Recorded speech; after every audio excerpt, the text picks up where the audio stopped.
Hi everyone, I am Karan Masru. Welcome to this video. इस video में हम डिस्कस करने वाले कोड फोर्सेस ग्लोबल राउंड 24 का प्रॉब्लम ए, दैट इज डोरेमीज पेंट। Also this 30th November 2022 Newton school is bringing India's premier coding contest where there are prizes worth 90,000 rupees. There are also scholarships worth 20,000 rupees along with internships and job opportunities. The registration is absolutely free. So make sure you register for this event as soon as possible by the link which is given there in the description. As always, let's start by understanding the question. Doremi has n bucket of paints which is represented by an array A of length n. Bucket I contains paint with color AI. ठीक है, क्या बोला गया है कि डोरेमी के पास n buckets है of paints और एक एरे दिया गया है एरे A। ठीक है, ये क्या रिप्रेजेंट करता है कि ith bucket में जो कलर है उसका न्यूमेरिक रिप्रेजेंटेशन है। सो ith bucket का जो कलर है वो रिप्रेजेंट किया गया है बाय द नंबर AI। तो हमारे पास एरे A है साइज n का, जो कि इन n buckets में जो कलर है उनका कलर रिप्रेजेंट करता है। ठीक है, let C of LR be the number of distinct elements in the subarray from A of L to A of R। ठीक है, क्या बोला गया है कि C of L, R be number of distinct elements from L to R, मतलब कि AL plus 1 up to AR, ये जो सब एरे है इसमें नंबर ऑफ डिस्टिंक्ट एलिमेंट्स कितने हैं वो ये फंक्शन डिनोट करता है। मतलब कि अगर कोई सब एरे है 2, 2, 3, 4, 5, तो इसकी ये वैल्यू क्या हो जाएगी, इसमें नंबर ऑफ डिस्टिंक्ट एलिमेंट्स कितने हैं 2, 3, 4 एंड 5, तो इसकी वैल्यू हो जाएगी 4 फॉर दिस सब एरे। ठीक है, क्योंकि इसमें 4 डिस्टिंक्ट एलिमेंट्स है। Choose two integers L and R such that L is less than equal to R and R minus L minus C of L, R is maximized। ठीक है, तो अब हमें दो integers L and R select करना है such that L is less than equal to R, मतलब कि बेसिकली एक सब एरे सिलेक्ट करना है इस एरे में से जिसका स्टार्टिंग पॉइंट L है और एंडिंग पॉइंट R है, और R minus L minus C of L comma R, ये जो पैरामीटर है इसकी value as maximum as possible हो आउट ऑफ ऑल दी सब एरेस पॉसिबल। जिस L और R के लिए ये वैल्यू मैक्सिमाइज हो ऐसा L और R हमें सिलेक्ट करना है। ठीक है, इनपुट किस और नीचे फिर दिया गया है कि अगर मल्टीपल पॉसिबल आंसर है तो कोई भी प्रिंट करना है। ठीक है, इनपुट किस तरह से दिया गया है, सबसे पहली लाइन में है नंबर ऑफ टेस्ट केसेस, सभी टेस्ट केस की फर्स्ट लाइन में है n, that is the number of buckets, and next line में एरे A दिया गया है जो कि हर एक बकेट का जो कलर है उसको रिप्रेजेंट करने के लिए यूज किया गया है। ठीक है, कंस्ट्रेंट्स मैंने यहाँ पे लिख दिए हैं, हमें L और R बताने हैं आउटपुट में कोई भी जिसमें कि इस पैरामीटर ये जो एक्सप्रेशन है इसकी value as maximum as possible हो। आई होप क्वेश्चन क्लियर है। अब इसके कंसेप्ट पे मूव करते हैं। सो अब यहाँ पे अगर कंसेप्ट की बात करें तो जैसा कि हमारे पास एरे A है जिसमें कि n एलिमेंट्स है, और A ऑफ I क्या डिनोट करता है कि ith बकेट का जो कलर है उस ith बकेट में जो पेंट है उसका कलर क्या है।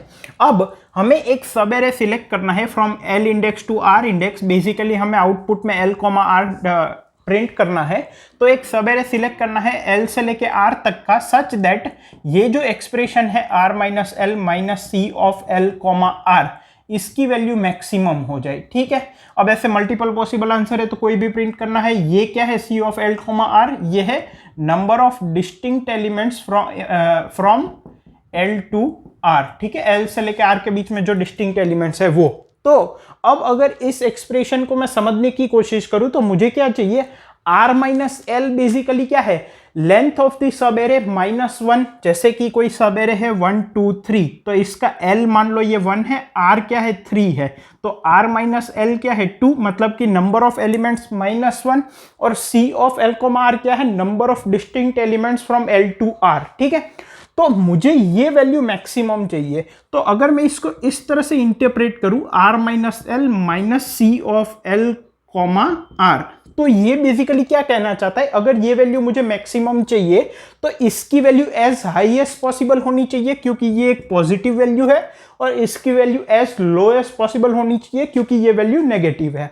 ये वैल्यू कैसे बड़ी होगी, जैसे जैसे हम सब एरे की लेंथ बढ़ाएंगे, क्योंकि R minus L is nothing but number of elements minus 1, या तो फिर higher index minus lower index, तो इस जैसे जैसे सब एरे की साइज बढ़ेगी ये वैल्यू बढ़ेगी।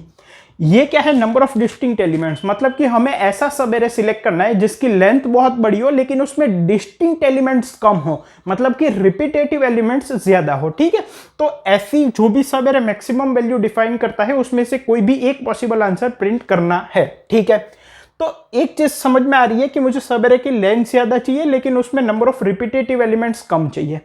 ठीक है, तो हम क्या करते हैं, हम एक काम करते हैं कि जैसे हम सब एरे की लेंथ बढ़ाते हैं तो क्या क्या पॉसिबिलिटी हो सकती है और उसकी वजह से इस एक्सप्रेशन पे क्या असर आ सकता है।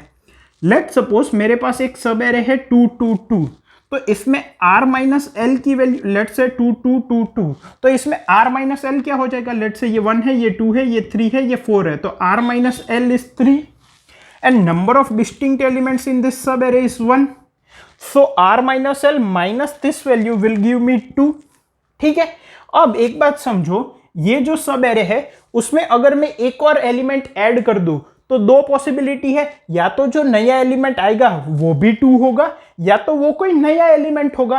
तो लेट सपोज कि दो पॉसिबिलिटी ले लेते हैं 2 2 2 2 2, तो यहां पे r माइनस एल की वैल्यू हो जाएगी 4 and c of l r की वैल्यू तो 1 ही रहेगी, तो यहां पे दिस माइनस दिस हो जाएगा 3, मतलब कि इंक्रीमेंट हुआ।